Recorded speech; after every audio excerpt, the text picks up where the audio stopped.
Блиските на Емилија Динева, првиот дарител на органи во државата, сакаат да се зачува нејзиниот спомен во Дојран, со обележување на места кои секогаш ќе потсетуваат на големиот хуман гест што го направи нејзиното семејство дарувајќи ги органите. Денеска во Дојран, во близина на нивниот дом, се отвори мал спортски центар, што го финансираа соседите и пријателите на Диневи. Ова е изградено со сопствен труд на своите сограѓани и со средства кои што беа обезбедени од донатори.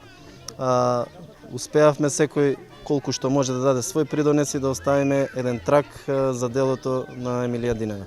Се надевам дека ова ќе поттикне да се подигне свеста и останатите луѓе кои што се наоѓаат во иста ситуација да помогнат и да го пратат делото на Емилија Динева. Семејството на Емилија беше присутно и се уште во болка говорат за неа. И после 2 години од нејзината смрт, единствена утеха им е комуникацијата со луѓето што ги примија нејзините органи. Тој ше дониравме од Скопје за срцето, тој доаѓа тука стално. Беше сега, за мајот беше, за Великден беше, во август доаѓа, беше спати како доаѓа.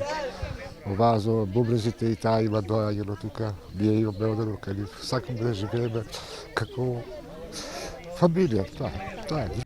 Во центарот на Дојран во градскиот парк е поставен и споменик во форма на 2 срца во спомен и чест на Емилија Динева.